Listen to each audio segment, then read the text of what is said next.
You are looking at a pinpoint of light some 41 kilometers away from the International Space Station. That is the Soyuz MS-26 spacecraft with NASA astronaut Donald Pettit and Roscosmos cosmonauts Aleksey Ovchinin and Ivan Vagner on board. Countdown clocks ticking backward to the deorbit firing of the Soyuz engine, a braking maneuver 26.5 minutes from now to begin the final leg of their journey home and the end to a 220-day mission aboard the International Outpost. Good evening from Mission Control in Houston and the International Space Station Flight Control Room as we are in the final broadcast of the evening, the homecoming for these three crew members who spent 220 days on the station, ending a mission of 3,520 orbits of the Earth that has spanned 93.3 million statute miles. Landing on the steppe of Kazakhstan for Pettit, Ovchinin, and Vagner is scheduled at 8:20 and 44 seconds p.m. Central Time, which is 6:20 and 44 seconds a.m. Kazakhstan time on Sunday morning, April 20th, Easter Sunday, Don Pettit's 70th birthday. Everything has gone extremely well as we have proceeded down the deorbit checklists and all of the timelines that has set up the Soyuz MS-26 for the engine firing that is coming up now 25.5 minutes from now. That will be a 4-minute, 41-second braking maneuver to slow the Soyuz down by 128 meters per second, allowing it to drop out of orbit for its 54-minute ride back to the steppe of Kazakhstan, where the trio on board the Soyuz descent module will be greeted by the Rosaviatsa search and recovery forces, including the NASA embedded team that is going to be en route to the landing site a short time from now in a variety of Russian Mi-8 helicopters. Here in Mission Control, Flight Director Garrett Hahn is on orbit at this hour. He's joined on console by spacecraft communicator Luca Parmitano, a veteran of Soyuz missions to the International Space Station. They are working in concert with the flight control team at the Russian Mission Control Center in Korolyov on the outskirts of Moscow. You see a view from a balcony camera overlooking the large flight control room as they are in communications with the Soyuz crew, as they will be during the bulk of the descent back to the landing site. Communications will be handed off at some point to a fixed-wing Antonov 26 aircraft that will be flying around the perimeter of the landing site, relaying both voice communications and data back to the control center there in Korolyov for the Russian flight controllers to assess. We'll be going through all of the timeline activities here in a moment. First, a quick look at the departing crew that is just a little bit away from its deorbit burn and entry back into the Earth's atmosphere. Aleksey Ovchinin, the veteran Soyuz commander, in the center seat of the descent module, flanked to his left by Ivan Vagner and to his right by NASA flight engineer Don Pettit. Pettit will have logged 220 days in space at the time of his landing, a total of 590 days in space on his 4 space flights. Aleksey Ovchinin, with 220 days in space on this mission, will have totaled 595 days in space on his 4 flights, and Ivan Vagner, completing his 2nd space flight to the International Space Station, will have totaled 416 days in space on his pair of excursions to the International Outpost.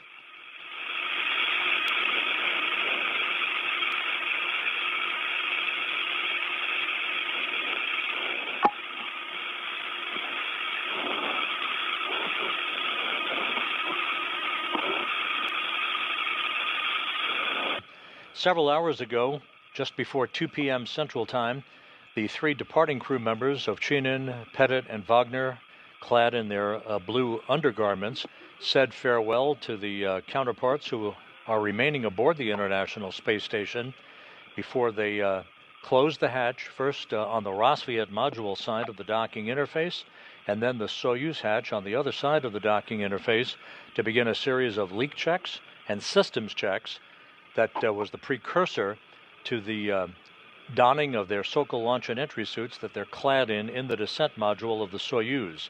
You see on the right side of your screen Japan Aerospace Exploration Agency astronaut Takuya Onishi, who took over command of the International Space Station on Friday from Aleksey Ovchinin. Onishi will remain commander of the station until his return to Earth with the Crew 10 crew later this year.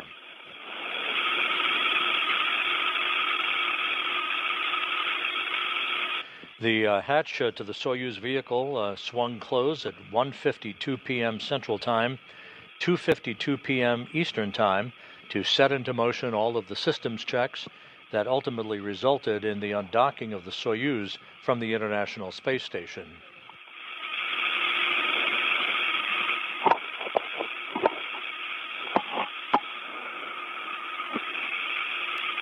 With all of those systems checks having been completed, the hooks to the Soyuz that held it in place to the Rosviet module opened, and at 4:57 and 37 seconds p.m. Central Time, 5:57 and 37 seconds p.m. Eastern Time, the Soyuz pushed away from the Rosviet module, with physical separation occurring as the station and Soyuz flew 260 miles over southern Mongolia.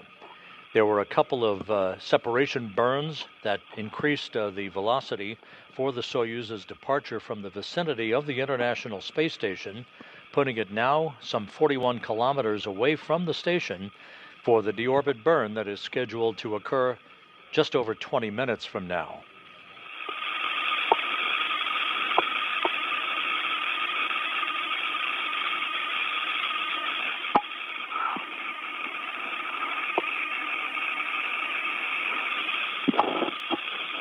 Again, looking at a replay of the departure of the Soyuz vehicle from the International Space Station, you see in the field of view the Soyuz MS-27 spacecraft that arrived on April 8th with NASA astronaut Johnny Kim and Roscosmos cosmonauts Sergei Ryzhikov and Aleksey Zubritsky parking in the parking place right next door to the Soyuz that has just departed, the MS-26.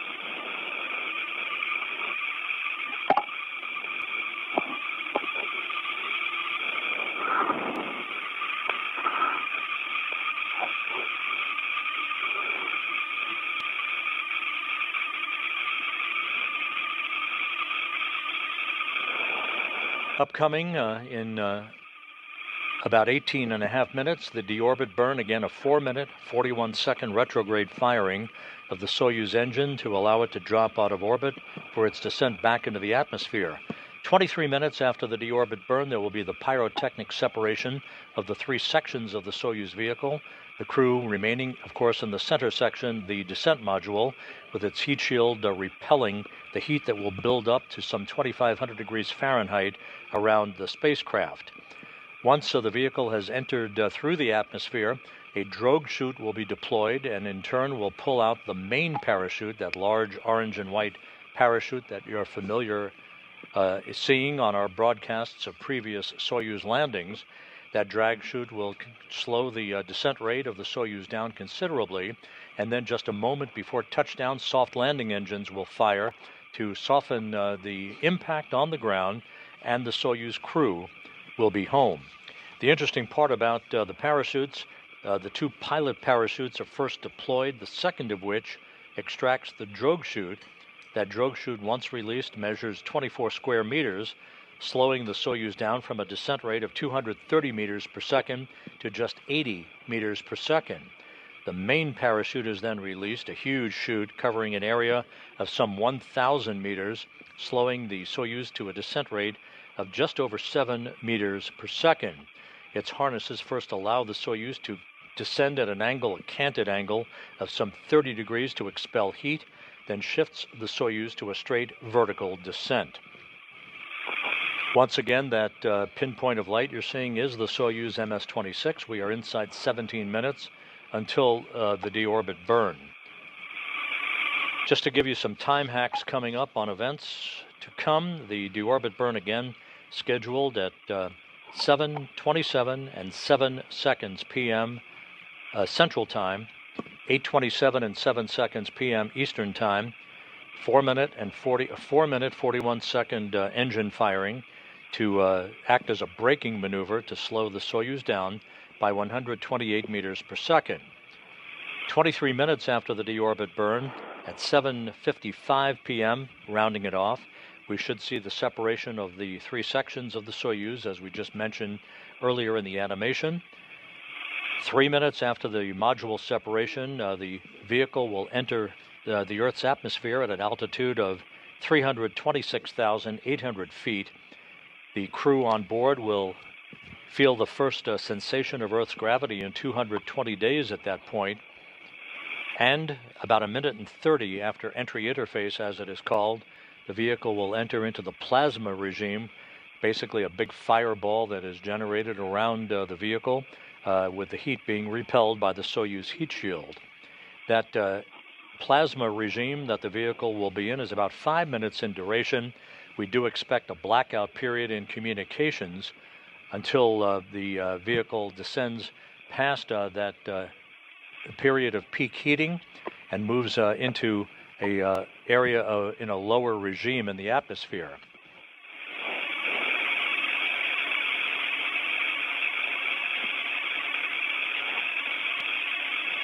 Once the vehicle exits the plasma regime, we should see maximum G loads building up on the crew, some 4 to 5 Gs, at an altitude of 21 miles above the Earth. The command to begin the opening of the chutes that we just described should occur at 8:06 and 28 seconds p.m. Central Time, 9:06 and 28 seconds p.m. Eastern Time. The landing itself is scheduled at 8:20 and 44 seconds p.m. Central, 9:20 and 44 seconds p.m. Eastern Time. That will be 6:20 and 44 seconds a.m. at the landing site in Kazakhstan, some 91 miles to the southeast of the town of Dzhezkazgan. The current coordinates predicted by the ballistics folks at the Russian Mission Control Center call for the landing to occur at 47 degrees 19 minutes north latitude, 69 degrees and 34 minutes east longitude. The landing to occur 56 minutes after sunrise at the landing site. The weather at the landing site is good, some 44 degrees Fahrenheit in temperature, just a few clouds overhead, some partly cloudy skies throughout the course of the overnight hours at the landing site. Hopefully we will have good visibility as the Soyuz descends under its main parachute.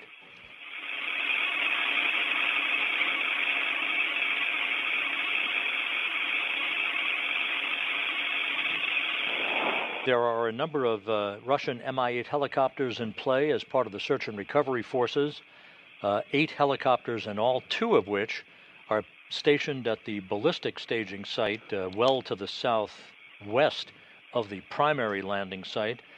Those 2 Russian Mi-8 helicopters are at the Kryani airport near the Baikonur Cosmodrome, the launch site for Soyuz vehicles. They would come into play in the unlikely event that the Soyuz moved into a ballistic entry that would create a shortfall in their intended landing target, which is to the southeast of the town of Dzhezkazgan. There will be a half a dozen Russian Mi-8 helicopters in play for the prime landing site, including NASA personnel.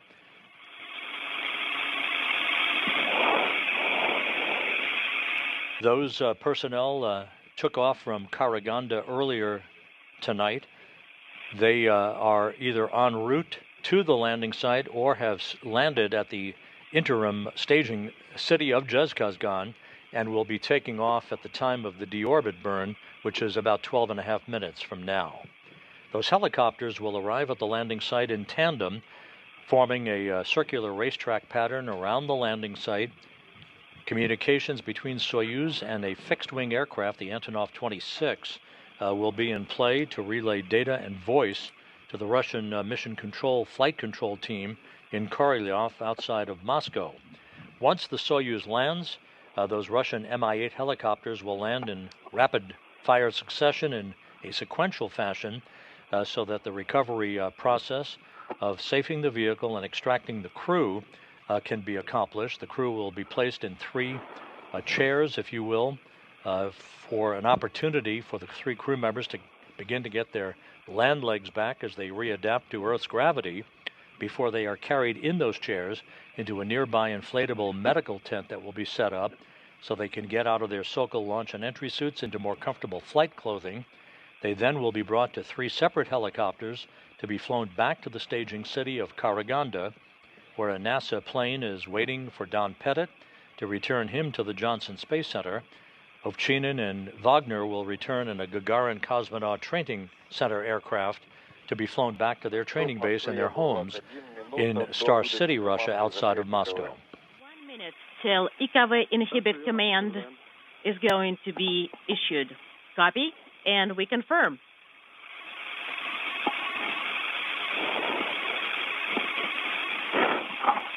Once the deorbit burn begins, you will hear Aleksey Ovchinin, the Soyuz commander, who is in the center seat of the Soyuz, flanked to his left by Vagner, to his right by Pettit. Ovchinin will be calling out the delta velocity, or the change in velocity, all the way up to 128 meters per second, and the reduction in chamber pressure in the Soyuz engine as it expends fuel for the braking maneuver of 4 minutes and 41 seconds in duration to slow the Soyuz down and allow it to drop out of orbit.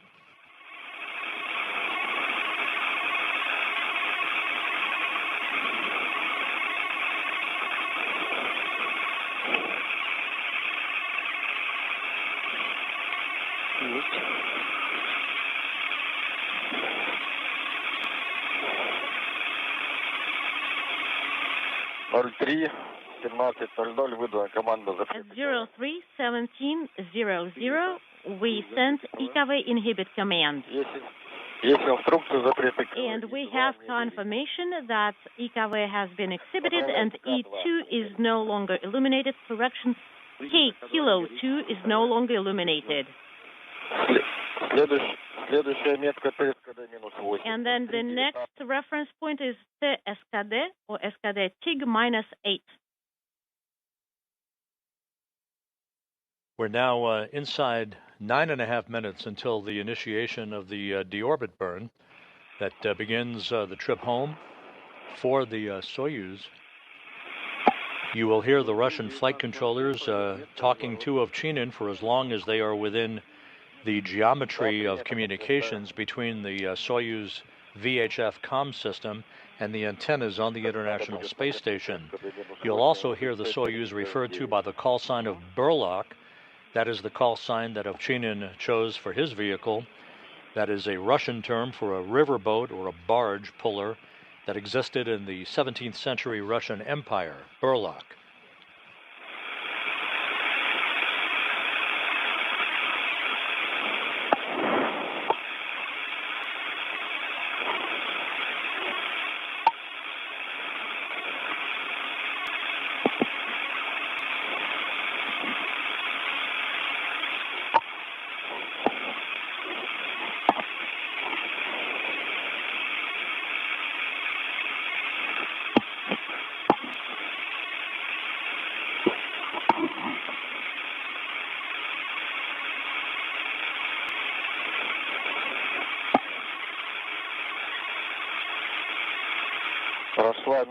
All right.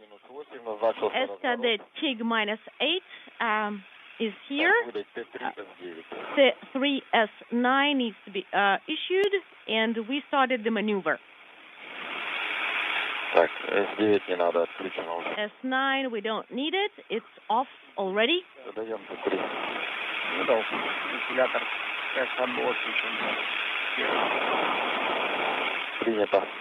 And we have the fan on.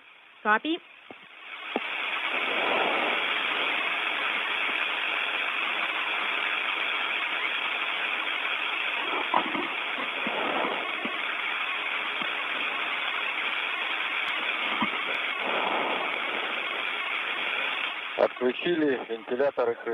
All right, his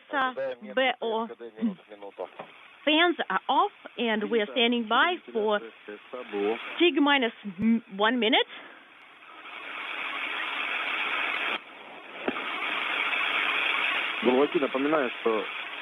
Burlaki, just as a reminder, could you please provide a running commentary regardless of comm quality?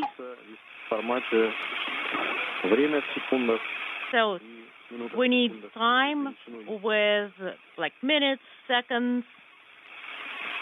Please provide your report even in the blind. Copy.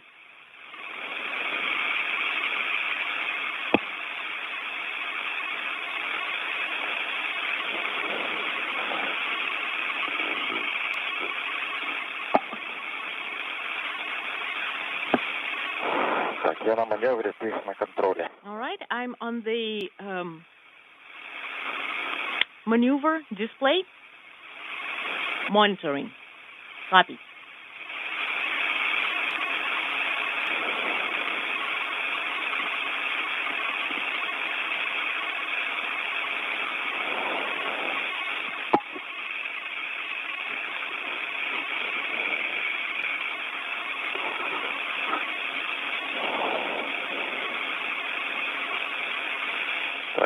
This is Mission Control Houston, 5.5 minutes now until the deorbit burn is initiated. Again, this is a 4-minute, 41-second retrograde firing of the Soyuz engine to slow the vehicle down and enable it to drop out of orbit. The change in velocity is 128 meters per second. Once the deorbit burn is complete, the upper section of the Soyuz, known as the orbital module, that's the bulbous upper section of the 3-section Soyuz vehicle, it will be depressurized 10 seconds after the completion of the deorbit burn, setting the stage for its separation pyrotechnically that will occur some 23 minutes after the completion of the deorbit burn.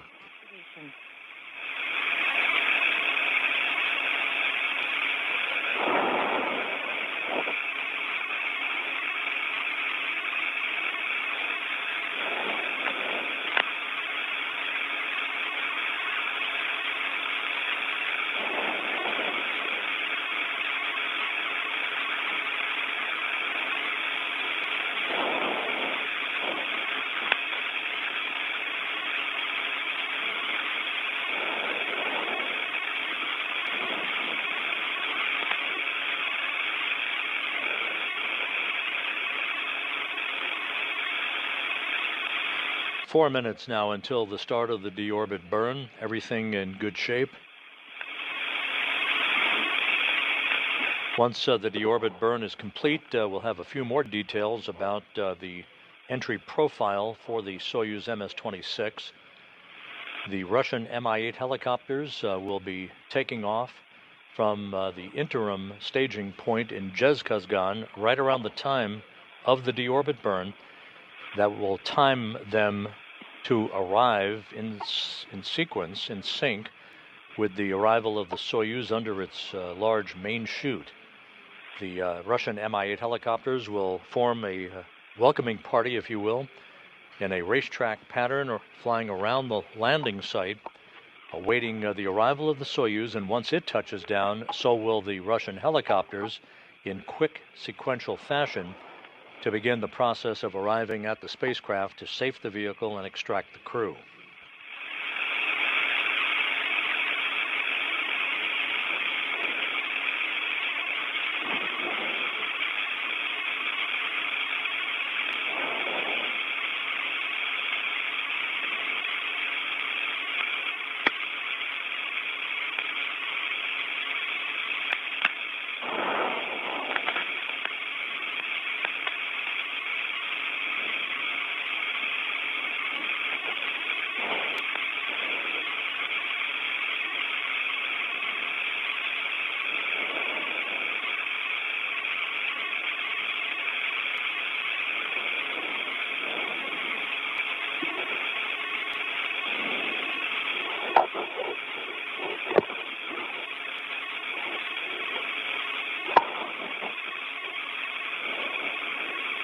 This is Mission Control Houston. Again, you're looking at a view from a balcony camera overlooking the Russian Mission Control Center in Korolyov outside Moscow.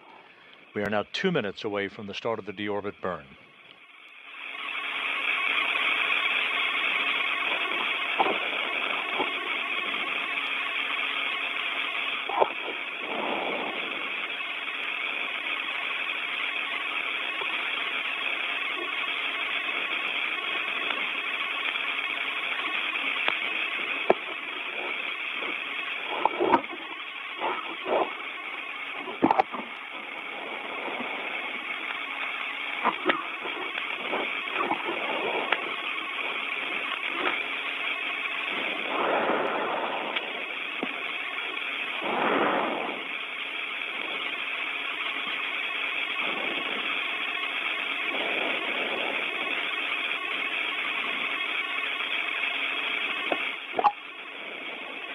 Now approaching 1 minute until the start of the deorbit burn.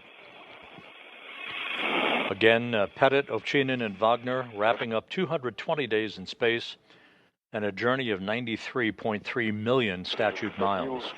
All right, we have views, we have stabilization. Copy.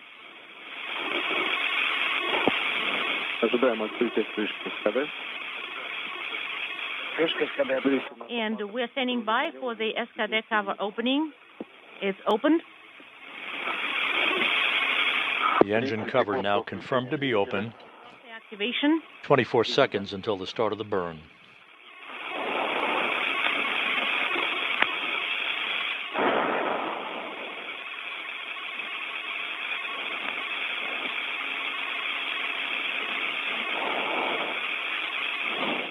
Поехали домой.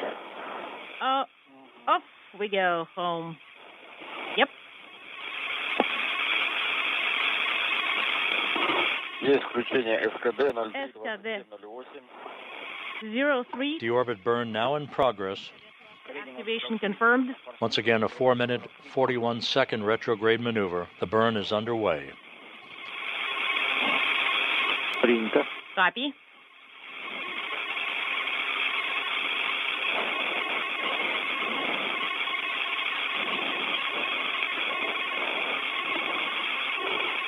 За 30 секунд отработали 13,2. 13.2 meters per second. 0.44 is the delta V within 13 seconds, and delta V parameters are nominal. You will be hearing these updates through the interpreter of Aleksey Ovchinin, reading off changes in velocity all the way up to 128 meters per second and changes in the chamber pressure on the Soyuz engine. 1 minute, 26.6 meters per second. 0.44 is the delta V. Schedule parameters are nominal. Copy. 1 minute, 15 seconds. 33 meters. 0.44 is the delta V. Copy.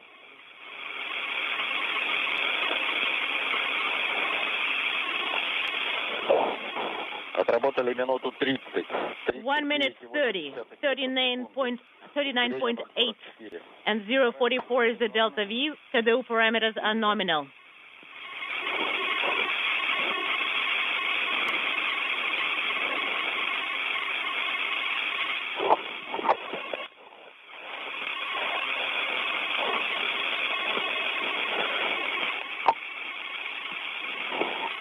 Two minutes into the burn, everything looking good. And 2 minutes down 54 meters precisely. 0.45 is the delta V.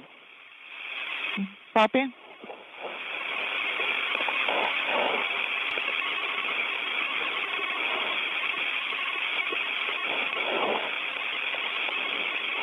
Halfway through the burn, everything looking very good.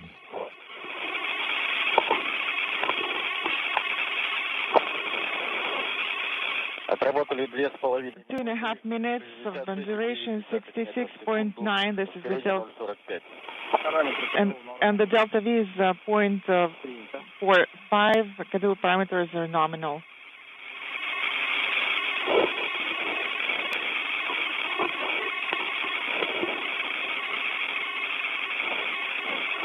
coming up on 3 minutes into the burn.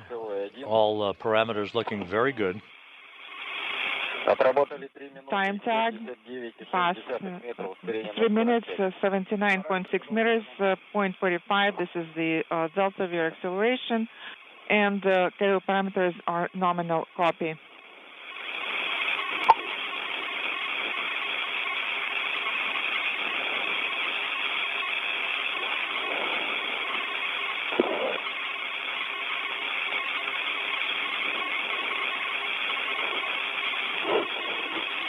Отработали 3 минуты 90. 3 minutes of faster firing, 94.6 meters per second, and the KO parameters are nominal.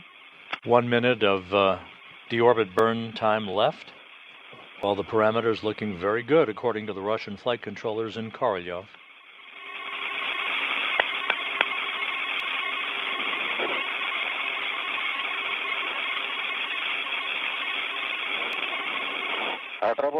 Firing time 4 minutes. 108,9 метров в секунду. 108.9 meters per second, and KO parameters are nominal. Copy.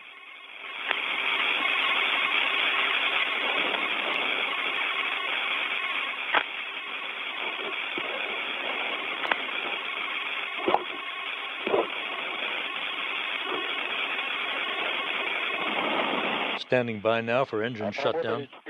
Duration is 4.5 minutes, 1 to 1.1 meters per second, and we are standing by for the main command in 37 seconds.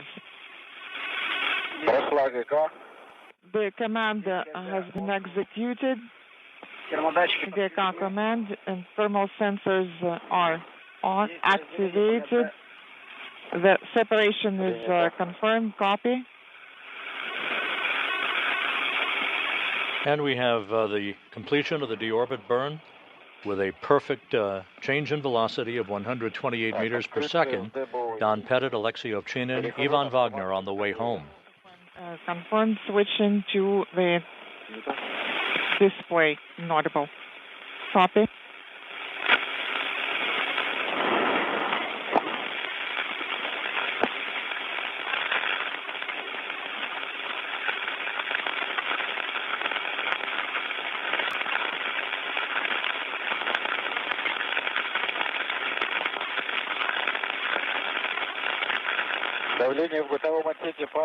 And the orbital module pressure is dropping. Copy.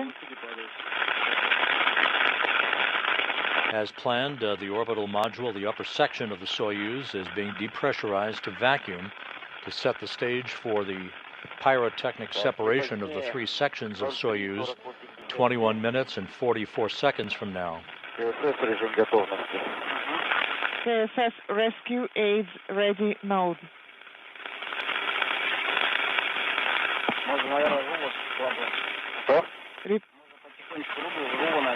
Please repeat your last. I think we can stow the RHC.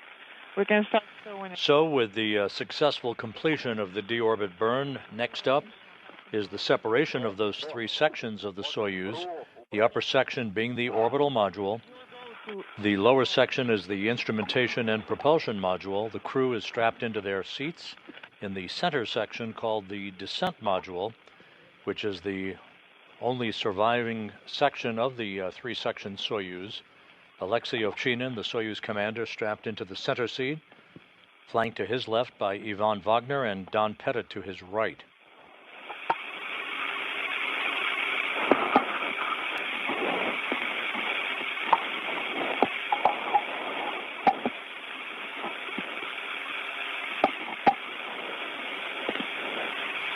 The search and recovery forces, including the NASA team of support personnel, will be arriving in the vicinity of the landing site a short time from now.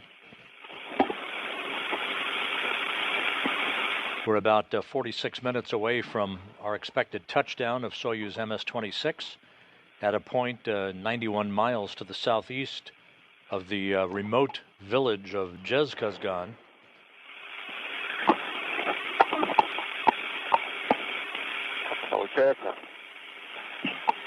Once the landing has occurred, the search and recovery teams will move toward the vehicle, will ensure that no toxic gases are emanating from the spacecraft before they begin the process of opening up the hatch and extracting the crew one by one. The particular order of extraction and the time it takes to extract the crew may be somewhat dependent on whether the vehicle lands upright or on its side. We've seen it both ways. Once the crew is out of the vehicle, they'll be placed in chairs brought alongside of the spacecraft itself to enable the 3 crew members to have a few minutes to get their land legs back before they're carried in those chairs to a nearby inflatable medical tent that will be set up by the recovery team. It is there that they'll get out of their Sokol launch and entry suits, move into more comfortable flight clothing, and then be brought to 3 waiting helicopters to be flown some 2 hours and 15 minutes from the landing site to the staging city of Karaganda, where Pettit will board a NASA plane to fly back to Houston, and Ovchinin and Vagner will board a Gagarin Cosmonaut Training Center aircraft to fly back to their homes at the training base in Star City outside of Moscow. That's it.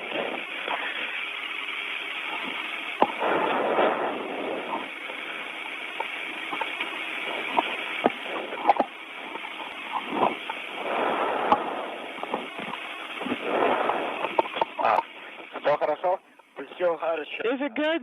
Are you doing well? Yes, I'm doing really well. Excellent.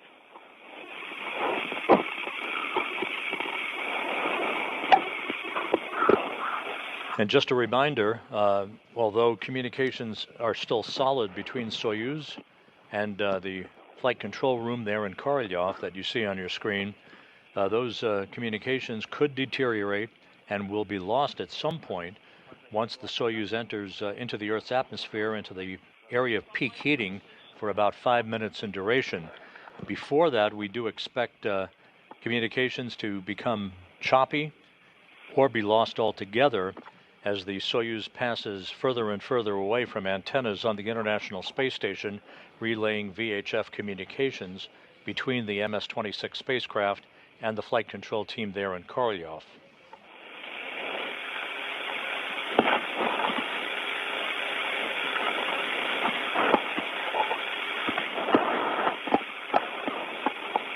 Some 17 minutes now until our expected module separation. Again, a pyrotechnic pre-programmed command that will separate the orbital and instrumentation and propulsion modules from the center section or the descent module in which the 3 crew members are strapped in their seats.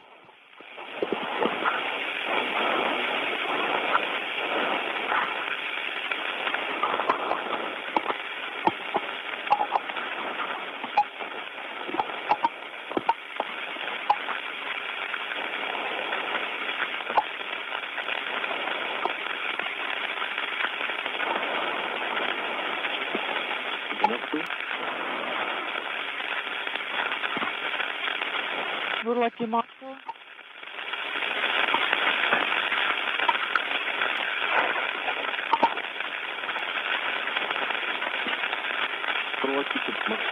Lucky Moscow.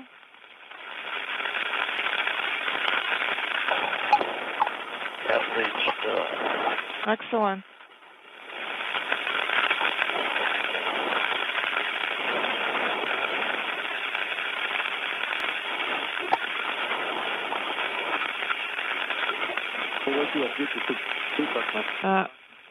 Bulaki, this is Moscow. How do you read me?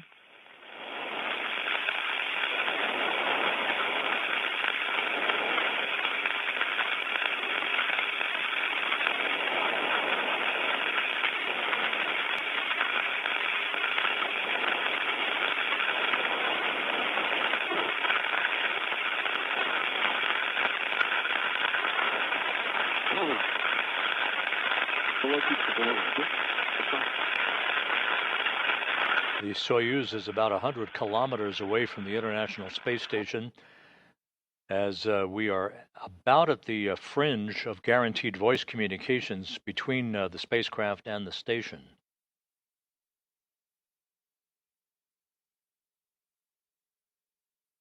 The sequence of events, again calling for the separation of the three sections of the Soyuz less than 15 minutes from now.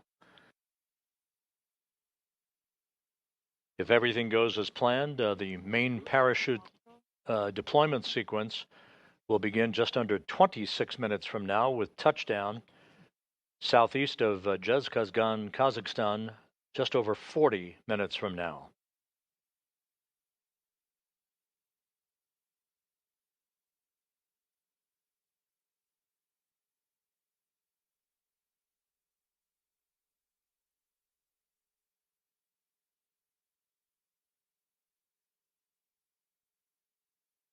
This blackout period is typical and is to be expected. The next guaranteed communications of any solid sort will be after the Soyuz leaves the regime of peak heating, or the exit from plasma, as it is called, when communications are then relayed between the Soyuz and the Antonov fixed-wing aircraft that serves as a flying relay station, if you will, around the landing site to relay data and voice back to the Russian flight control team there in Korolyov. There could be bits and pieces of choppy communications between now and then, so we'll be standing by for further updates as we approach the 13-minute mark until the module separation command is given for the pyrotechnic separation of the three sections of the Soyuz MS-26. Burlaki, Moscow, how do you read me?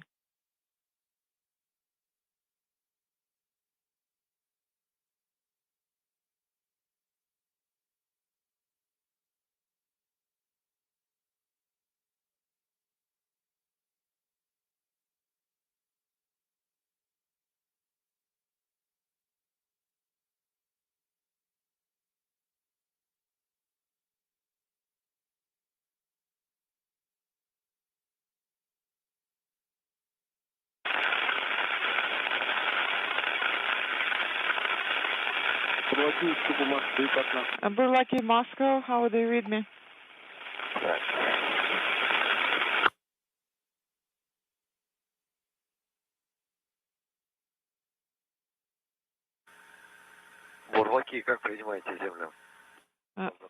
Burlaki, how do you read Moscow? Moscow, you're coming in with interference somehow. We have you loud and clear, Burlaki. And Burlaki, just a reminder, no later than 0348, the KSS rescue aid should be switched to readiness mode, and you also should close your helmet visors and switch rescue aids to automatic mode. Copy. And just a reminder, please release transmit buttons right before the separation, and you can use the transmit button going forward without locking it.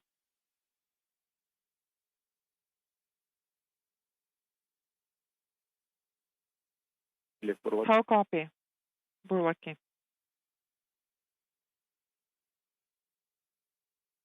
So again, as we just mentioned, brief bursts of communications between the Russian flight control team and Aleksey Ovchinin under the call sign of Burlock, as is his call sign for his Soyuz vehicle, the MS-26, as it barrels toward the landing site southeast of Dzhezkazgan. The module separation command expected about 10.5 minutes from now.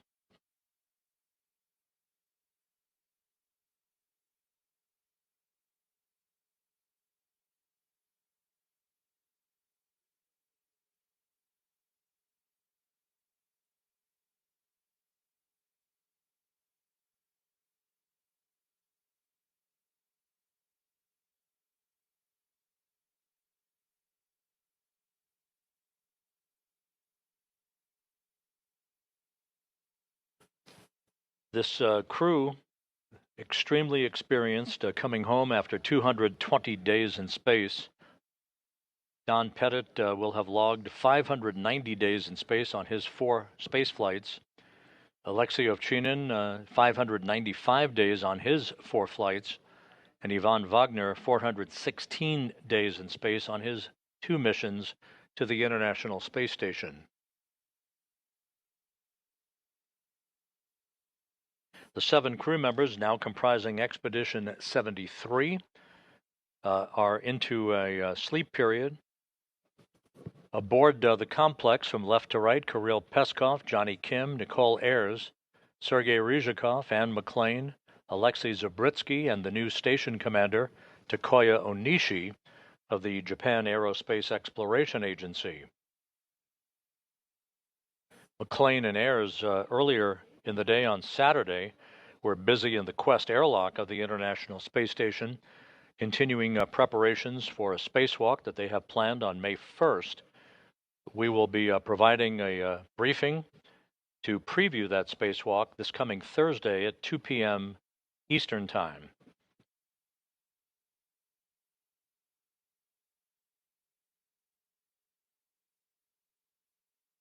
Just over 8.5 minutes now until our expected separation of the 3 sections of the Soyuz. Hopefully, we will be getting confirmation of that through telemetry received at the Russian Mission Control Center, or if we're fortunate enough, through a quick burst of voice confirmation from Ovchinin on board Soyuz MS-26.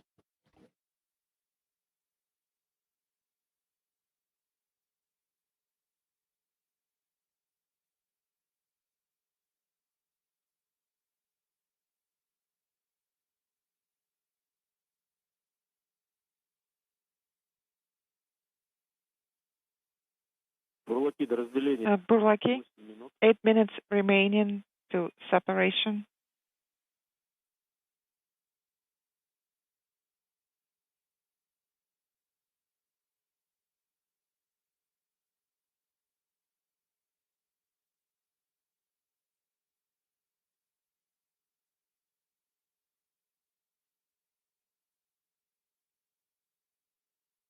Pettit, Ovchinin, and Vagner began an 11-day handover with NASA's Johnny Kim and Roscosmos cosmonauts Sergei Ryzhikov and Aleksey Zabritsky after they were launched on April 8th, arriving at the station on a 2-orbit rendezvous profile.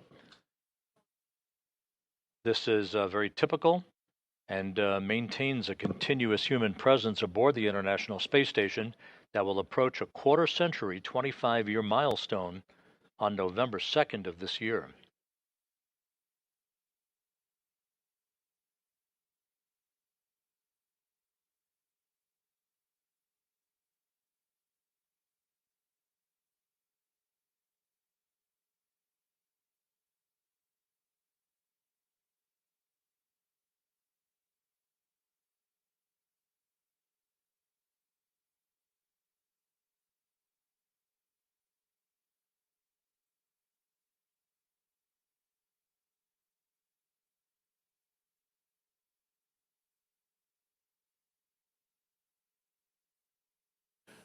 The predicted landing time is 8:20 and 44 seconds p.m.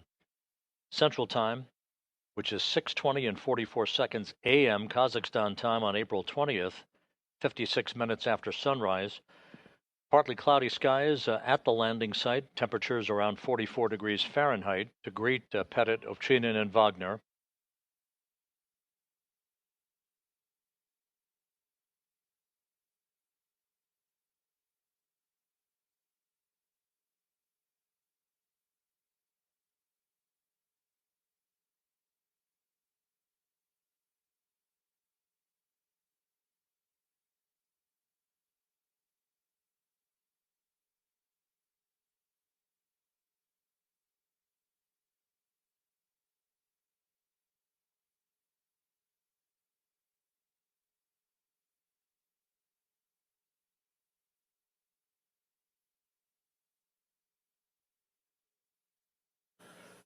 Coming up on 5 minutes until module separation. The module separation will occur at an altitude of 87 miles above the Earth.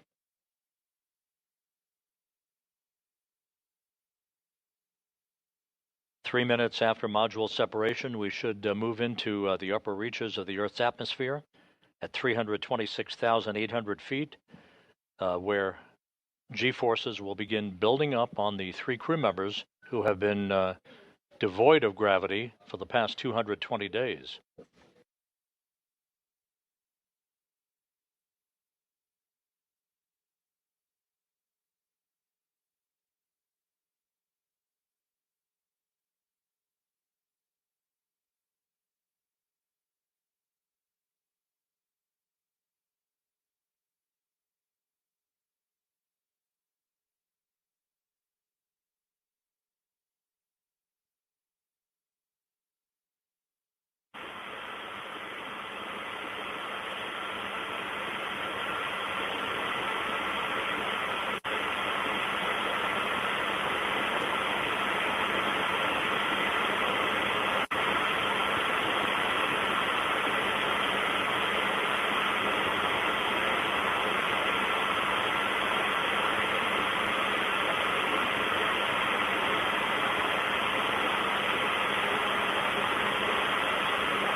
Coming up on 2 minutes until module separation, the updated landing coordinates predicted by the ballistics folks at the Russian Mission Control Center for the Soyuz MS-26 calls for landing to occur at a latitude of 47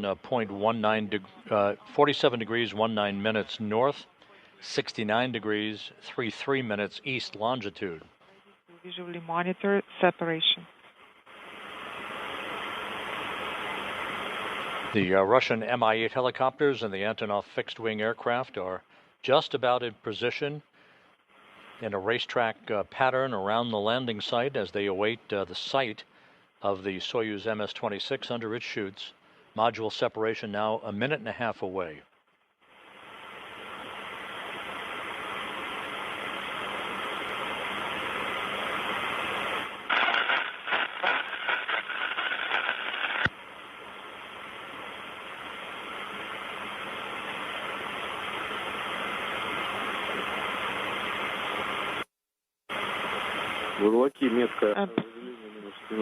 Burlaki minus 1 minute and 14 seconds to separation.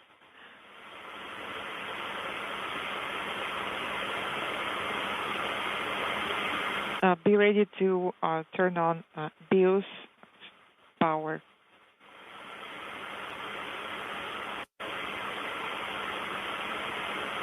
Just about 40 seconds away from expected separation of the 3 sections of the Soyuz vehicle.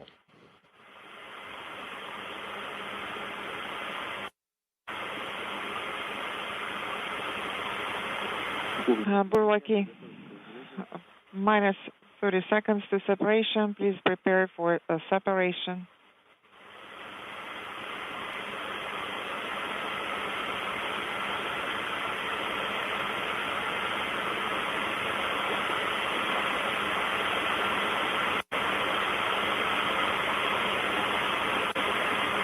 All quiet here in the flight control room at Mission Control in Houston, standing by.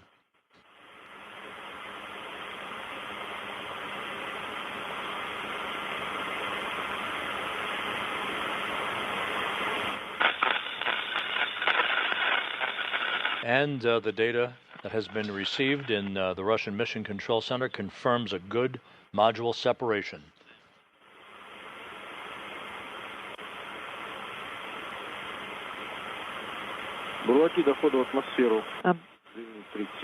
Burlaki, 2 minutes 30 seconds remain to re-entry. So with the module separation having been confirmed, the next expected milestone will be the initiation of the opening of the chutes about 10.5 minutes from now. The parachute deployment sequence is triggered by a barometric pressure sensor at an altitude of 41,000 feet. At this point, the main parachute cover is jettisoned by pyros and springs. That pulls out 2 extraction chutes, which in turn pulls out the drogue chute. That in turn pulls out the main chute. This whole process takes about 20 seconds to occur. Then, at an altitude of 21,000 feet, a barometric pressure sensor starts a timer that triggers most of the remaining events in the landing sequence.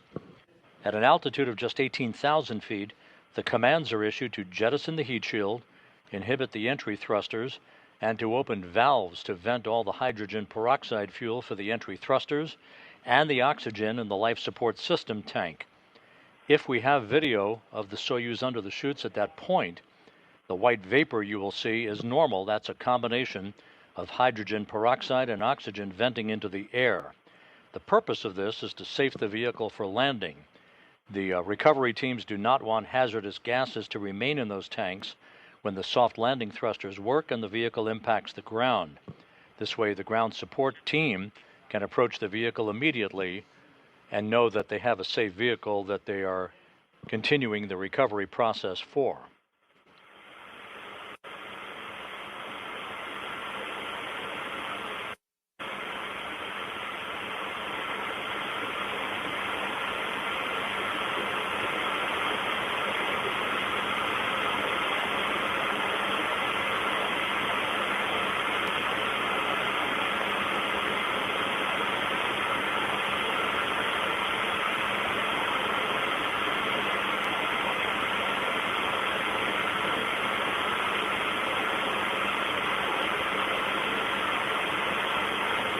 The Soyuz MS-26 should have begun its entry into the Earth's atmosphere at an altitude of about 326,800 feet.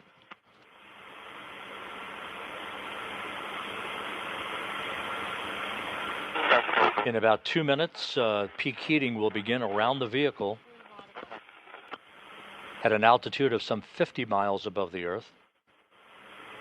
Temperatures around the Soyuz expected to build to some 2,500 degrees Fahrenheit.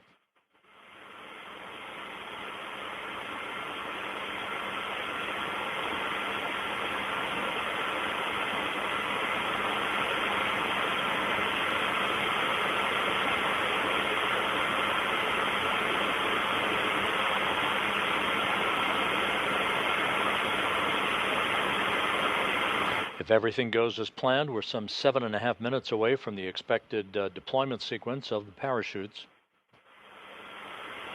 Touchdown less than 22 minutes from now.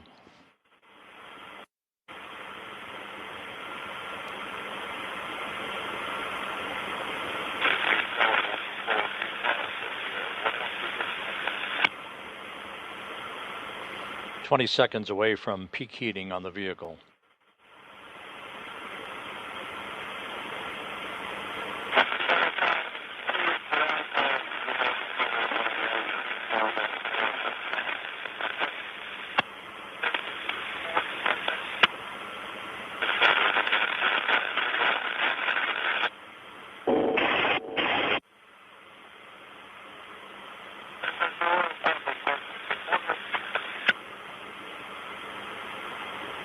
The crew is unintelligible. Garbled conversations coming from the Soyuz MS-26. This expected as the vehicle has entered the period of peak heating. That should last about 5 minutes.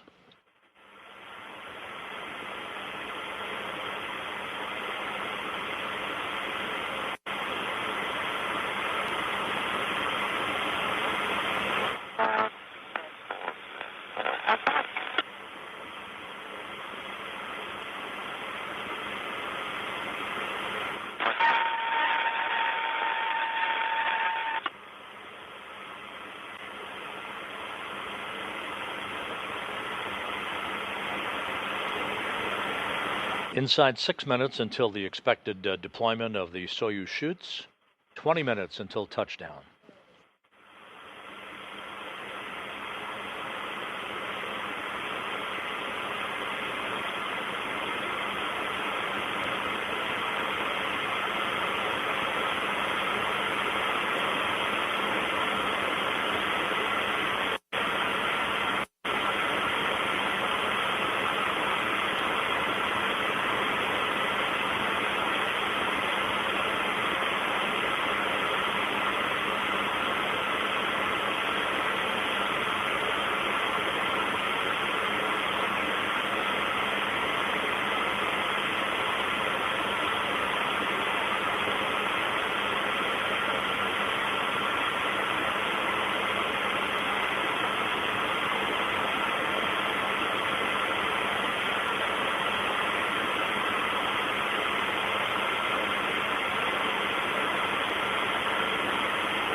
Three and a half minutes until the expected time of chute opening.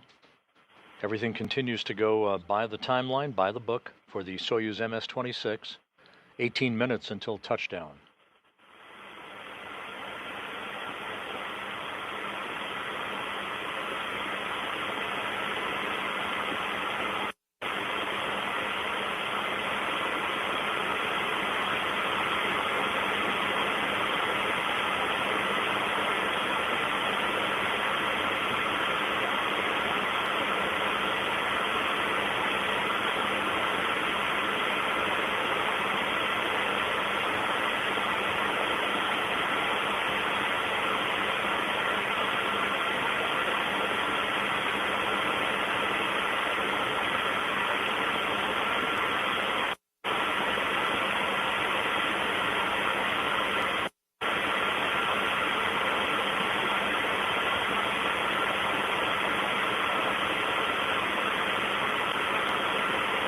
This is Mission Control Houston, continuing to await the resumption of communications between the Soyuz MS-26 and the flight control team in Korolyov. What you are likely to hear once we come out of this blackout period is the beep, beep, beep of a radio beacon. City Moscow. How do you copy? Loud and clear. Max G is 4.26. It's dropping. And atmospheric miss was 6 seconds. And T-reentry 03, 5927. And the integral is plus 16. Everything is fine on board, and the crew is feeling good. Right on the money. Aleksey Ovchinin reporting that they have emerged from the peak heating period. We are standing by for the deployment of parachutes about a minute and a half from now. And as I just mentioned, you're hearing that radio beacon that is sending out location data to the Antonov fixed-wing aircraft that is flying around the vicinity of the landing site southeast of the town of Dzhezkazgan. All right, the index at the lower bottom integer is plus 16, discrete number minus 0102. Copy.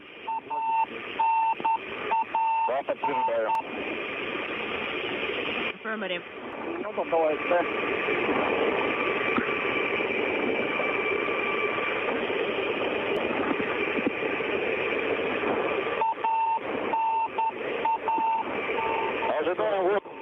I am standing by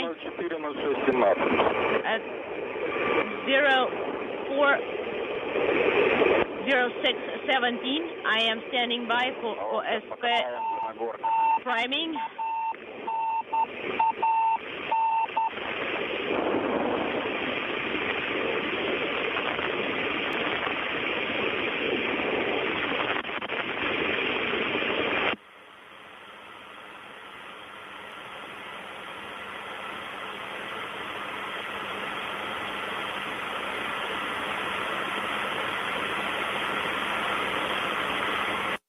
We should be at the point where the parachute deployment sequence should have begun.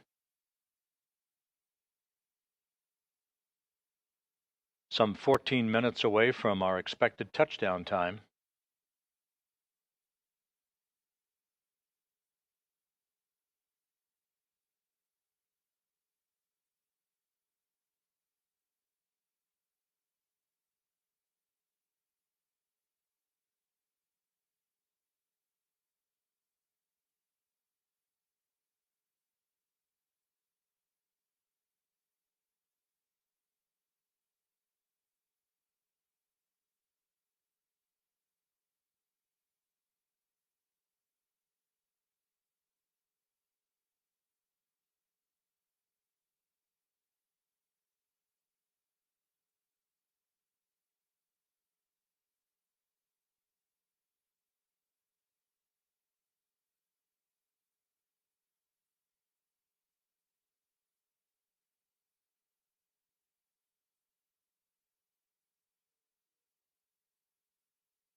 This is Mission Control Houston, once again awaiting confirmation of the deployment of the chutes as we approach 12.5 minutes until touchdown.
This is Mission Control Houston. The reports from the search and recovery forces in the Mi-8 helicopters circling the landing site say that they have a visual of the Soyuz under its chutes.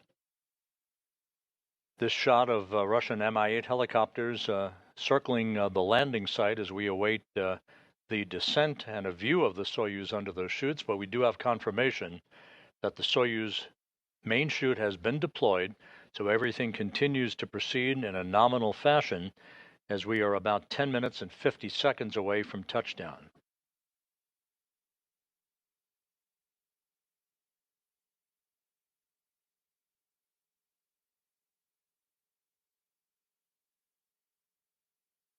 As you could see from that brief view at the landing site, the skies are mostly cloudy, so it's possible that we will not have a view of the Soyuz under the chutes for as long a period of time as we are accustomed to.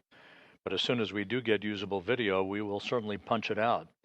We're just over 10 minutes away from landing, as Don Pettit, Aleksey Ovchinin, and Ivan Vagner are just moments away from wrapping up their 220-day, 93.3 million mile mission. Once again, this view courtesy of Roscosmos, showing Russian Mi-8 helicopters circling the vicinity of the landing site. That view is intermittent at this point until we have a solid view of the Soyuz under its chutes.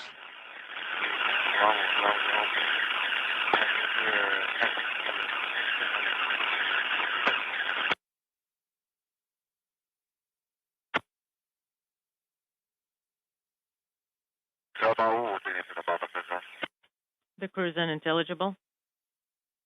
9.5 minutes until touchdown, everything continuing to go well. Again, we have confirmation through the search and recovery forces and the Russian Mi-8 helicopters. They have a visual on the Soyuz under its chute as we approach the 9-minute mark until touchdown.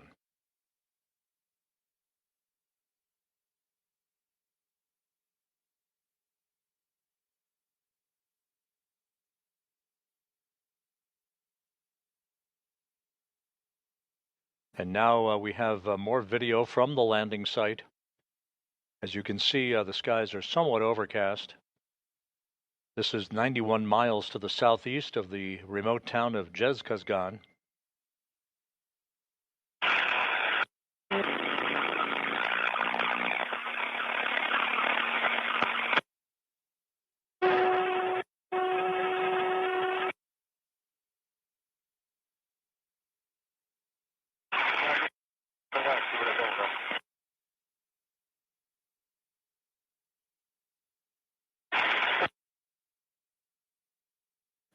With somewhat overcast skies at the landing site, the temperature is about 44 degrees Fahrenheit.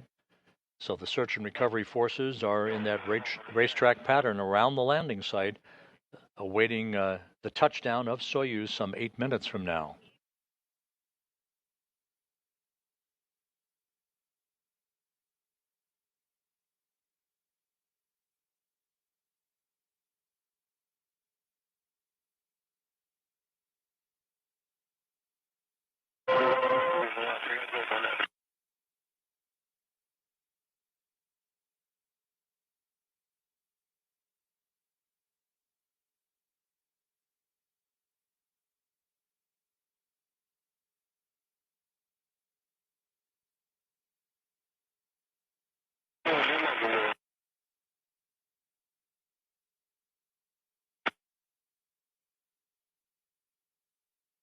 This is Mission Control Houston. Once again, all of the landing sequence events for the Soyuz MS-26 and its 3 crew members have unfolded in trip hammer fashion, everything going very well.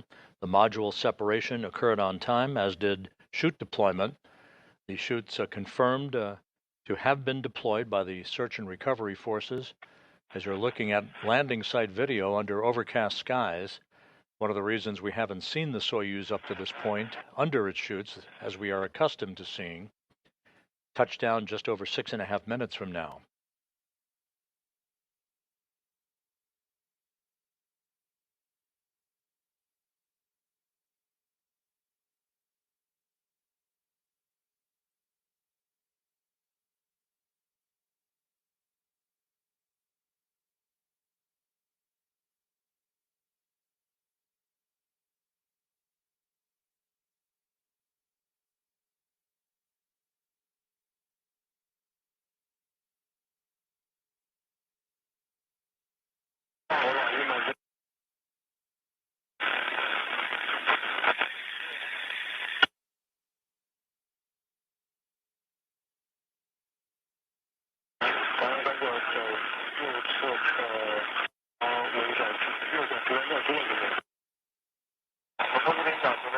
All right, the altitude is 700.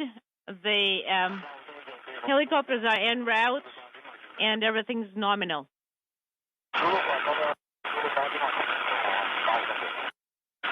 And that report indicating the altitude of the Soyuz continuing its descent on time under its main parachute.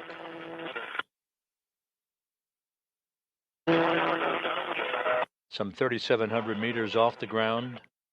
5 minutes until touchdown.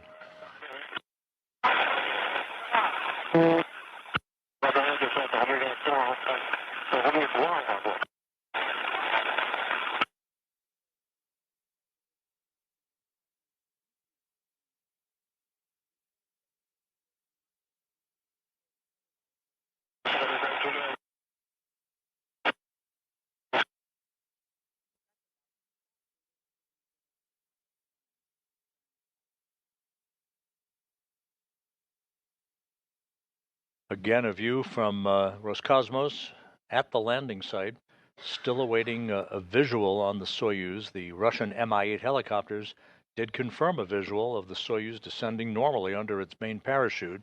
That was at altitude, but because it's overcast on this Sunday morning in Kazakhstan, on Don Pettit's 70th birthday, this view as we await a visual on the Soyuz prior to touchdown.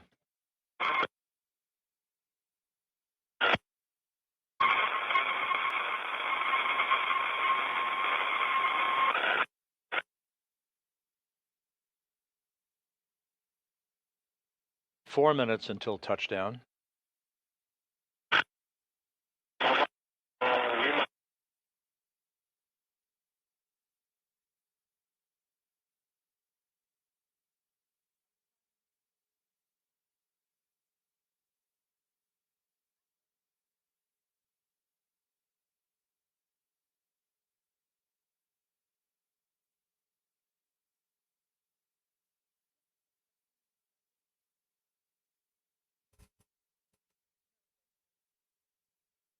$1,600, copy.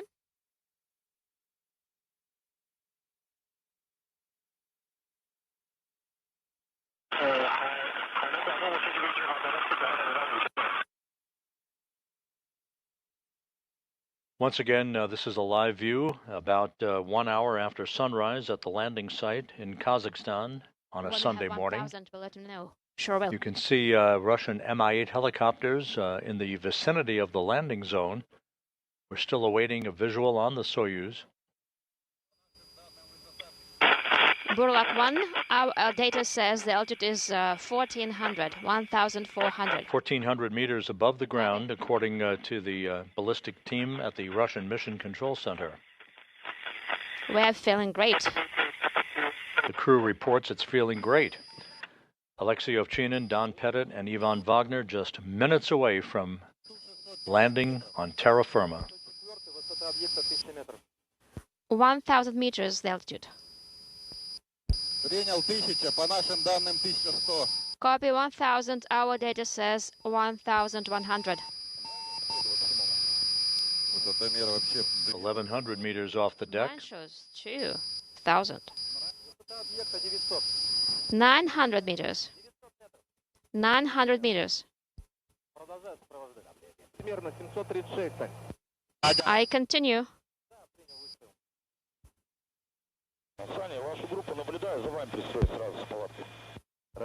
I can see you. I follow you. Copy.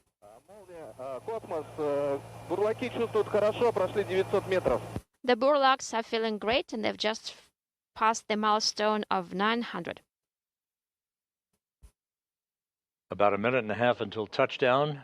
The Soyuz descending through 900 meters. 600. Copy.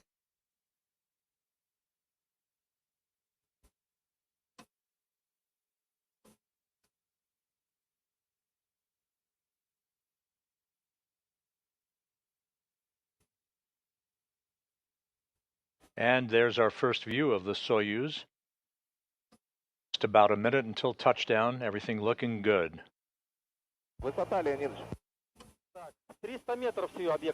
300 meters right now. 300 meters. There's a Russian Mi-8 helicopter. Well. That will be one of the first helos to land after the Soyuz touches down.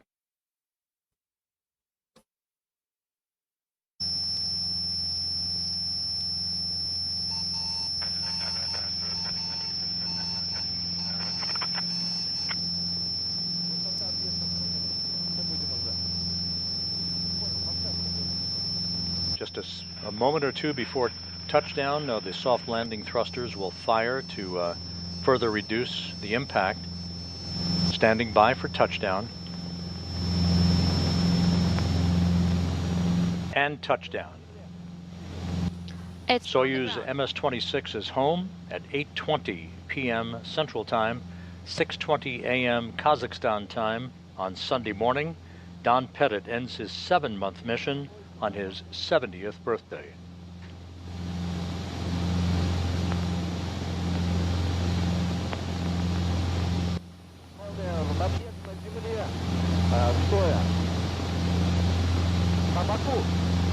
It's on the ground, on the side.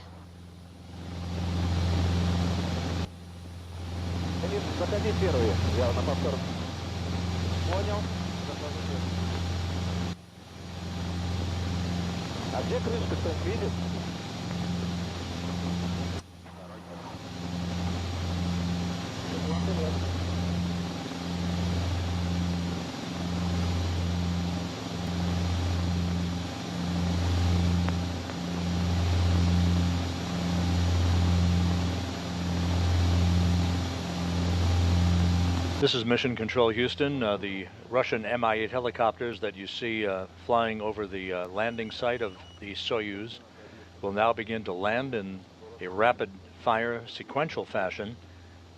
And the television truck that's providing the video that you're looking at will begin to move toward the vehicle. So we will lose video for a short period of time until that truck has repositioned itself near the Soyuz capsule. Once again, landing occurring at 8:20 p.m. Central Time, 6:20 a.m. Kazakhstan time on Easter Sunday. Pettit, Ovchinin, and Vagner are back on Earth after 220 days in space and a mission of 93.3 million statute miles.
As you can see, the Russian Mi-8 helicopters are beginning to land, as is the plan.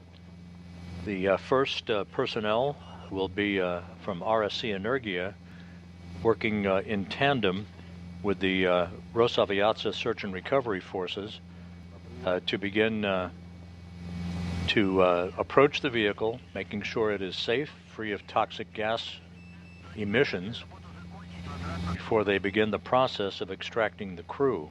We'll also find out here shortly whether the vehicle landed upright or was pulled on its side. Go back to your original position.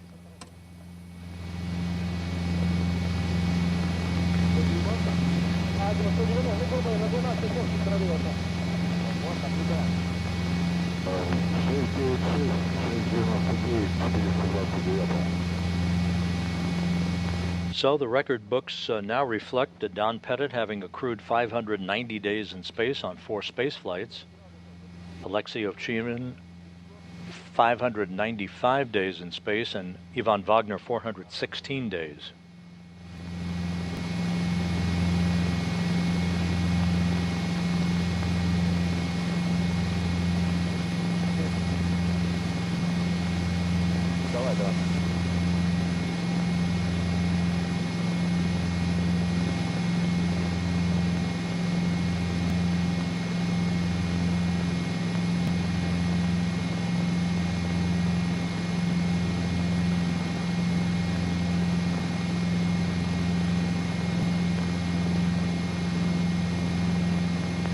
And the reports from the search and recovery forces now confirm that the Soyuz landed and was pulled onto its side by winds at the landing site that often will pull the parachutes and thus result in the Soyuz moving from an upright position to landing on its side. So the Soyuz is on its side. That will not be an impediment to extracting the crew. It's just a different technique that will be used out of a different hatch to remove the 3 crew members. Космос 047, 44, 25 минута, взлет на Dzhezkazgan. Надо заправку.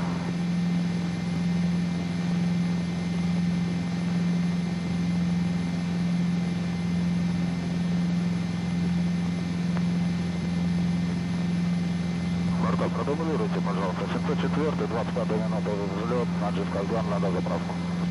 704, космос, прием. Прием.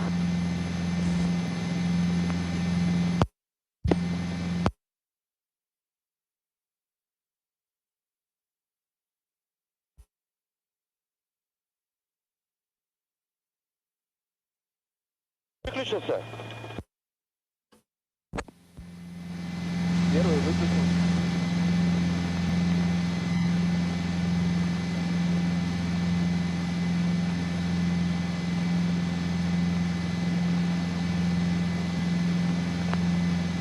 Прямо за аппаратом выходи.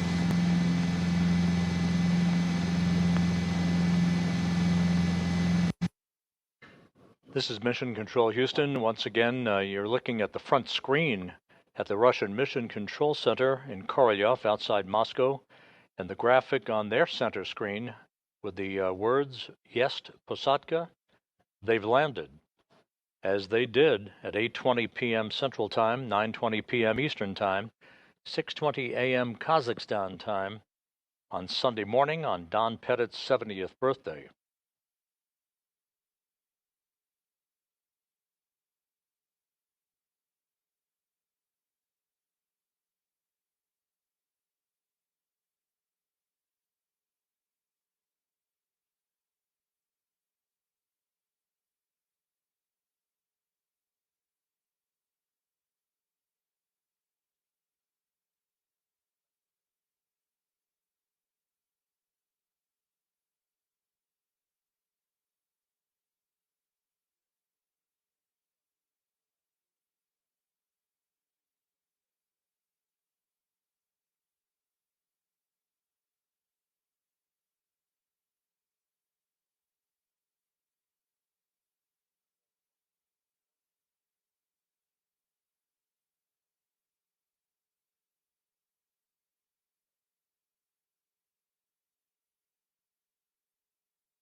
This is Mission Control Houston. As we mentioned a moment or two ago, the video from the landing site deconfigured for the moment while the television truck belonging to the search and recovery forces moves toward the capsule. The Soyuz MS-26 landing and being pulled over onto its side. That was confirmed by the Rosaviatsa recovery team. Landing occurring at 8:20 p.m. Central Time, 9:20 p.m. Eastern, 6:20 a.m. Kazakhstan time. All of the deorbit events went as planned from the time of undocking that occurred at 4:57 p.m. Central Time, through the deorbit burn, through all of the entry activities, the module separation, in which the three sections of the Soyuz separated from each other pyrotechnically, the descent through the atmosphere, the parachute deployment sequence, that all went by the book, resulting in a touchdown just about 56 minutes after sunrise on Sunday morning at the landing site in Kazakhstan, some 91 miles to the southeast of Dzhezkazgan. The Russian Mi-8 helicopters have descended. They're all on the ground now, as they will begin to make their way toward the spacecraft to ensure that it is safe before other personnel approach the vehicle to begin the extraction of the crew.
The process now, once the crew is extracted from the spacecraft, will include them being placed in 3 chairs alongside the capsule.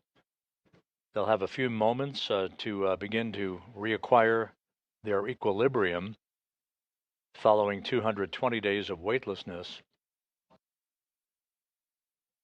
Once they are hauled in those chairs into the nearby inflatable medical tent, they'll be helped out of their Sokol launch and entry suits into more comfortable flight clothing, and then brought to 3 separate helicopters to be flown back to Karaganda, Kazakhstan. That's the staging city.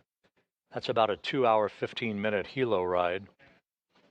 Once they touch down at the Karaganda airport, Don Pettit will make his way towards the NASA plane that's awaiting on the tarmac.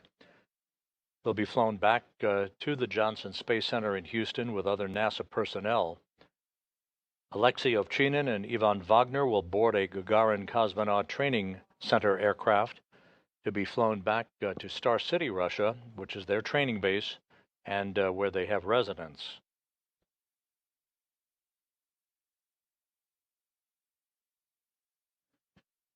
While the Soyuz MS-26 mission has come to a conclusion, work on board the International Space Station is continuing at a very rapid pace.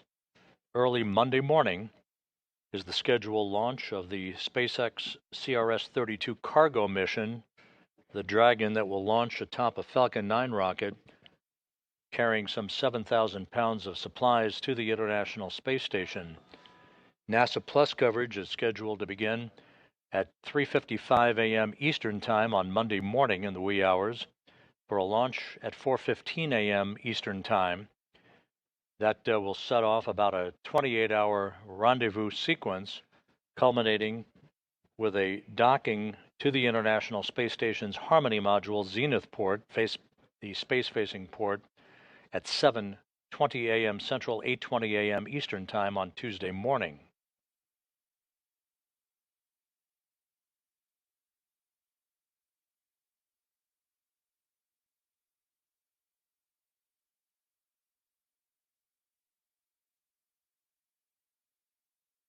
Once again, a view from the field in Kazakhstan of the Russian Mi-8 helicopters that have landed in a circular pattern around the Soyuz MS-26 spacecraft.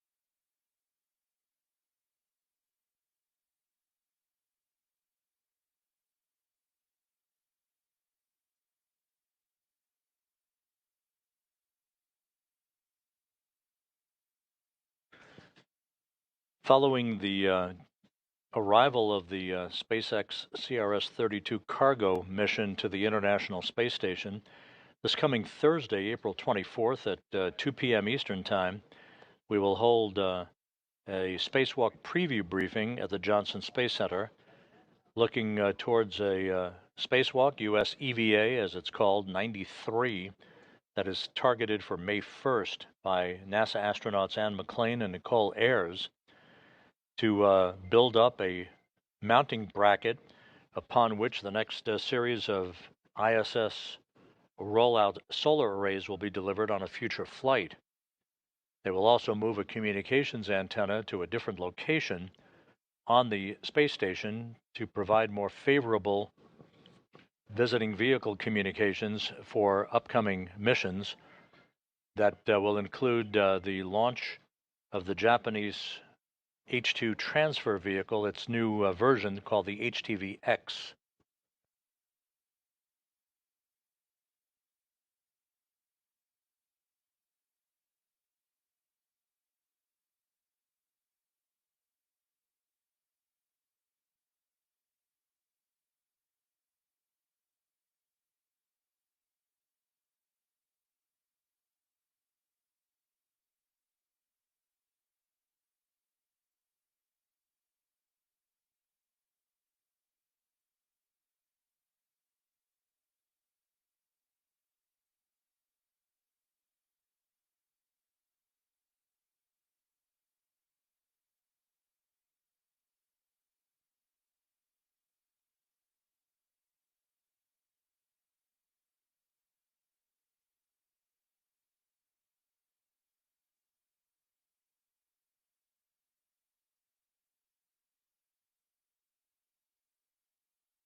This is Mission Control Houston. Again, this live view from the landing site, about 91 miles to the southeast of Dzhezkazgan, Kazakhstan.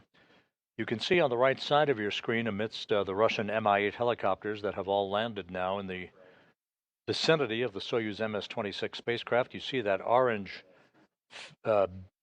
structure there. That's the inflatable medical tent that the crew will be brought into. And now we're getting video of the landing site. There's Aleksey Ovchinin, the Soyuz commander, who has been brought out of the vehicle, first out. 595 days in space on his 4 missions.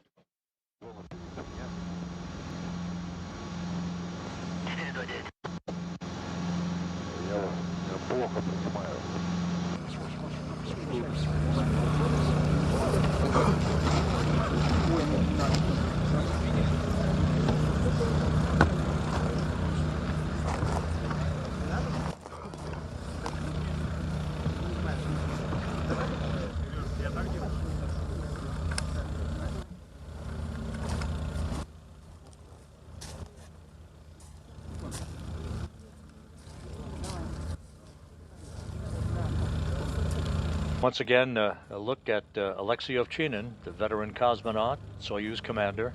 He was the station commander up until Friday for Expedition 72 before handing over that task to Takuya Onishi, the Japan Aerospace Exploration Agency astronaut.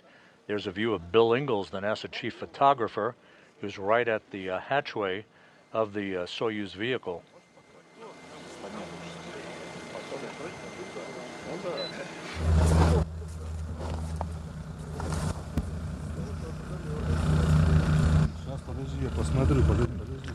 Stand by and let me take a look.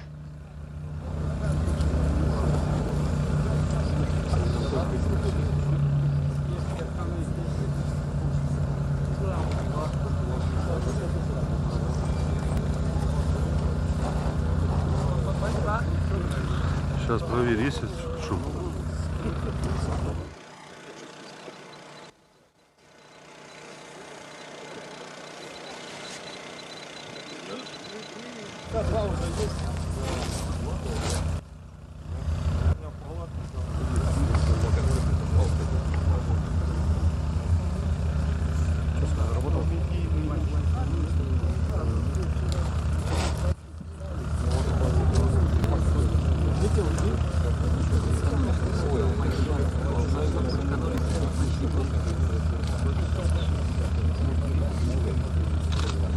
As the search and recovery teams work to extract the other 2 crew members, a good view of Aleksey Ovchinin, the Soyuz commander.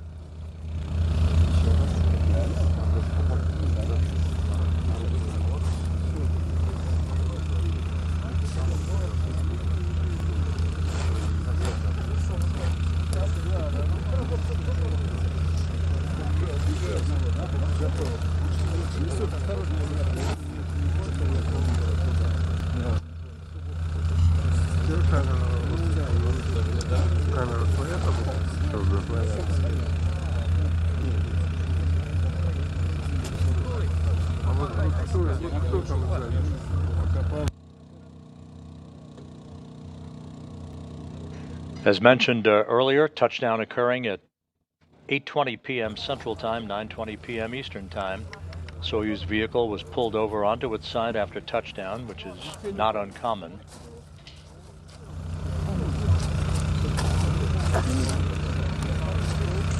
Чуть-чуть ближе удочку. Slightly closer, please. Наверное, золотое.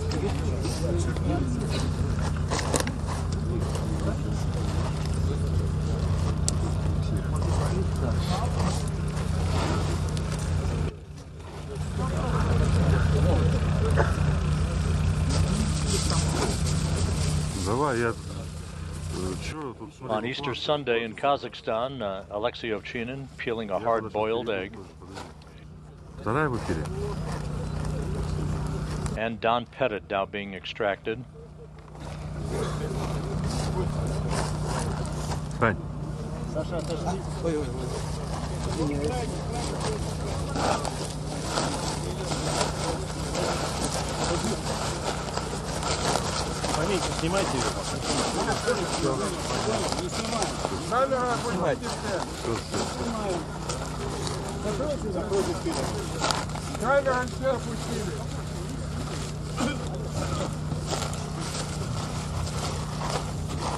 Вы слышите, что камера опустили?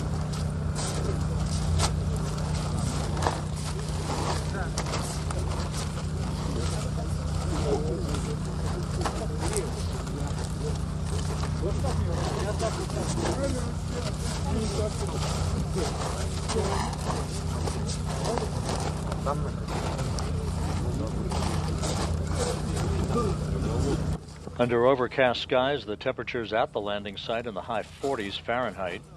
Aleksey Ovchinin eating a hard-boiled egg presented to him by the search and recovery forces.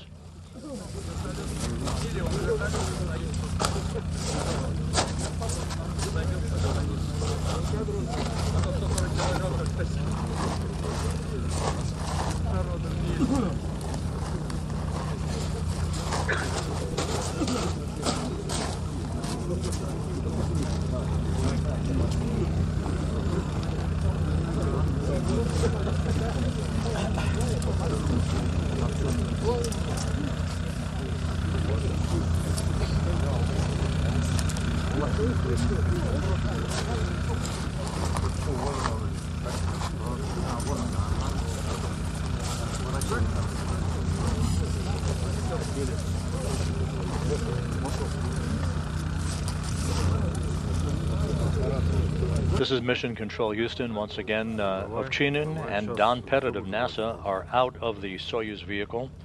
Ivan Vagner is the last that is in the process of being extracted.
Continuing to receive live television from the Soyuz landing site, Aleksey Ovchinin and Don Pettit out of the Soyuz vehicle. An interview real soon.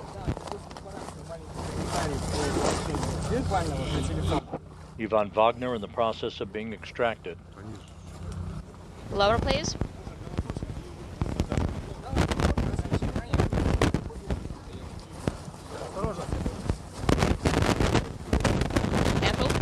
And Ivan Vagner now out, being placed in his chair. All three crew members out of the Soyuz.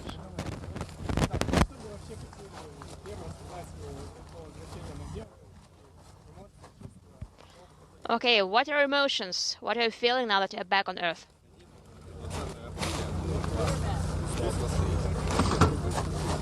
It's Easter, the 20th of April, inaudible.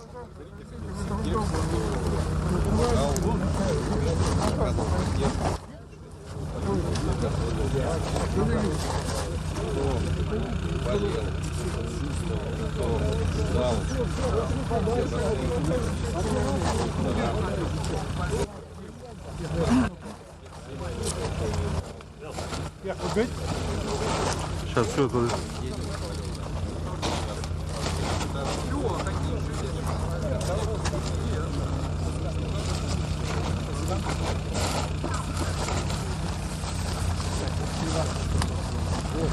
Давай. Отойди в сторону, Move to the side, please. Назад. And back.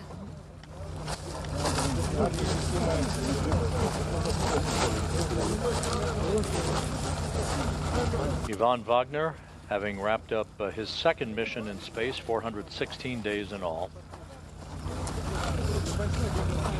Степаныч, немножко в сторону уйдите. To the side.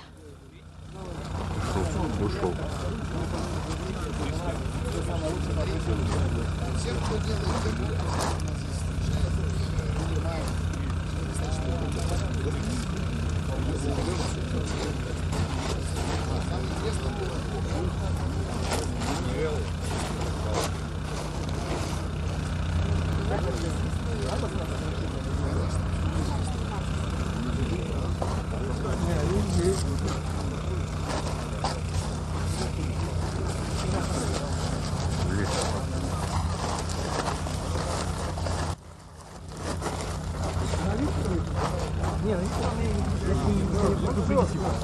Его увезли уже, унесли.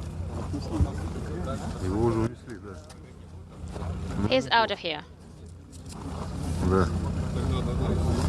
Его сказали не снимать. He's been taken care of.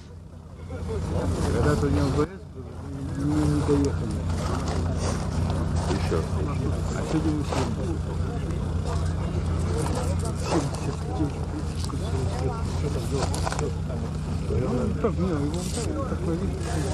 This is Mission Control Houston. The video again coming to you from the landing site in Kazakhstan, some 91 miles to the southeast of Dzhezkazgan.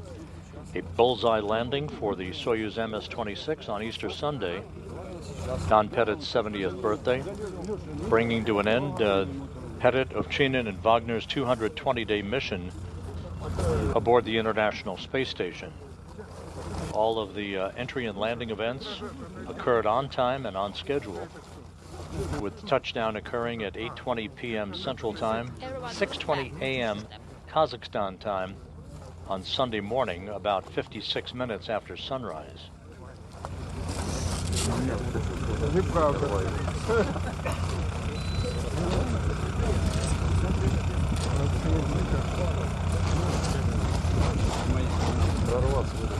Алексей Николаевич, похожий. Лёш.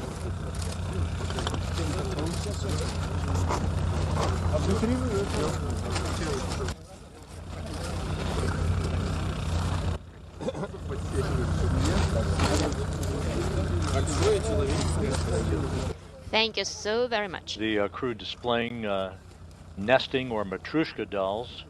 This is typical of all Soyuz landings, gifts to the crew members from the search and recovery teams.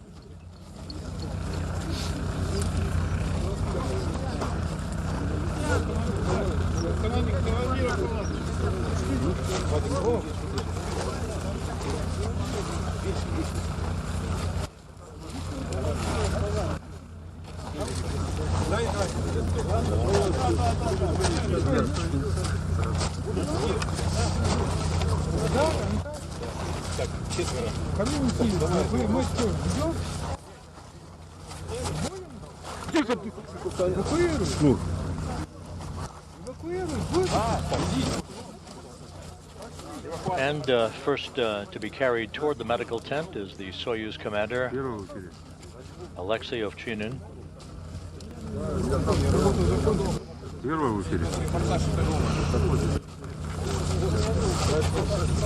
Once inside the medical tent, the three crew members will be helped out of their Sokol launch and entry suits. They'll move into more comfortable flight clothing and will subsequently board helicopters to be flown back to the staging city of Karman, Kazakhstan.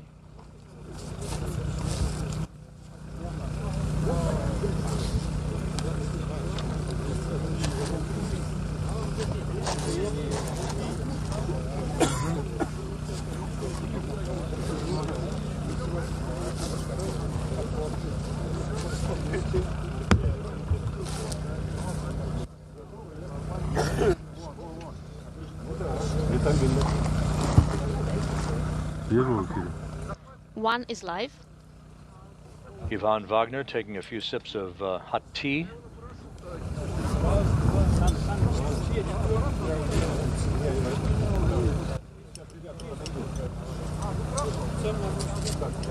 Доктора, как скажут, по команде, да, мы готовы будем работать.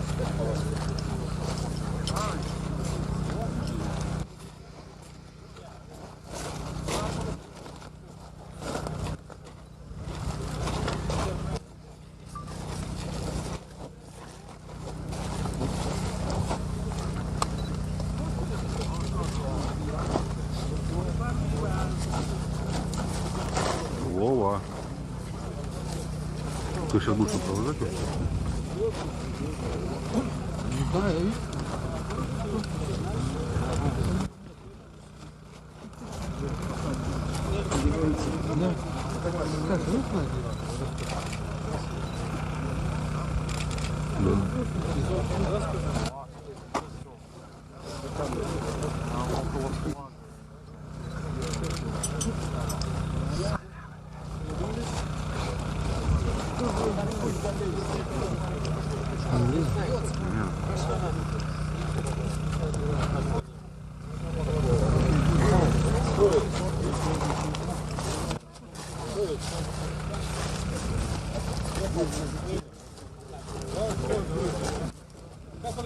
Сейчас 2 секунды.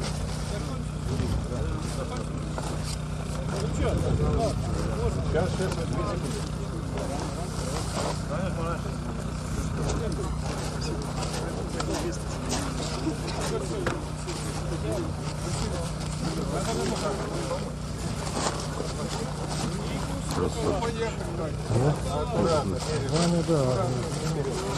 Ivan Vagner now being lifted and will be moved toward the medical tent to join Ovchinin.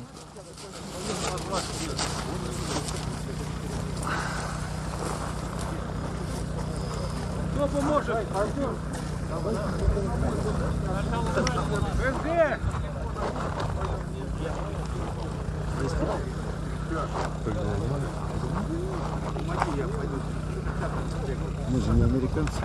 Ну да. Сейчас. Что, убираете вы? Да, конечно. Все это даже. Wrapping up? Oh, yeah.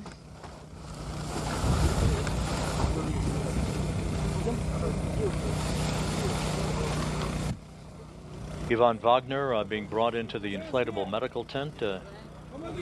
Don Pettit was brought into the medical tent a short time ago, joining Aleksey Ovchinin.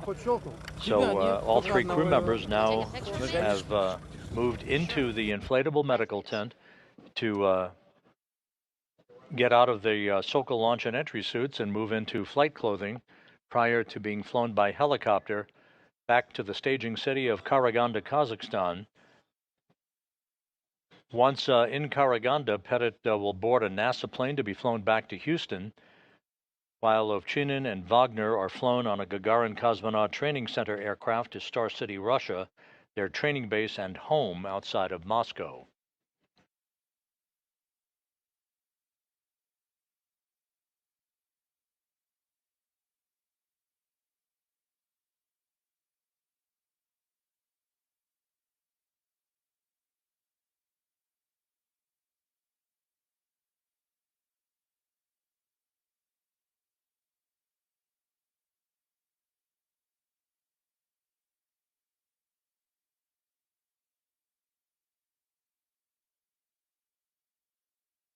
This is Mission Control Houston, a view here inside the International Space Station Flight Control Room at the Johnson Space Center at Mission Control.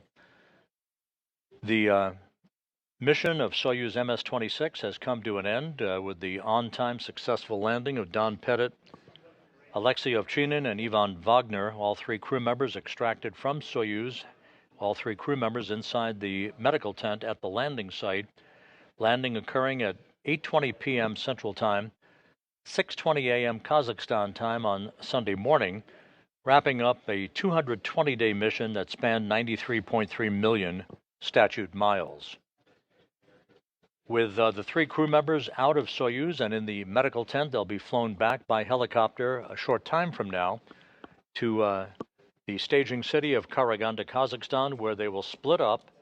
Don Pettit moving into a NASA plane to be flown back to Houston, while Ovchinin and Vagner are flown back to their training base in the Gagarin Cosmonaut Training Center aircraft to Star City, Russia.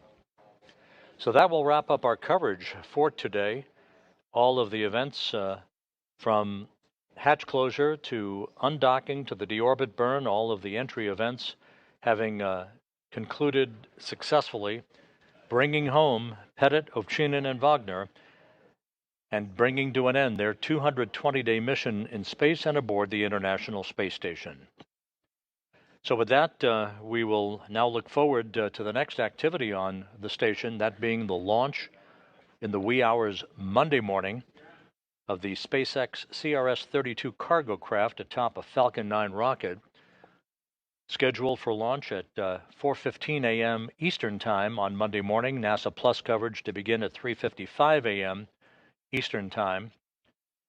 That will begin about a 28-hour rendezvous toward the station, with docking scheduled on Tuesday, April 22nd, with our rendezvous and docking coverage to begin at 6:45 a.m. Eastern Time, culminating with a docking to the Harmony module of the International Space Station at 8:20 a.m. Eastern Time. So with that, we'll conclude our coverage for the day. Thank you for joining us throughout the course of the day. Soyuz MS-26 and its 3 crew members safely back on Earth. This is Mission Control Houston.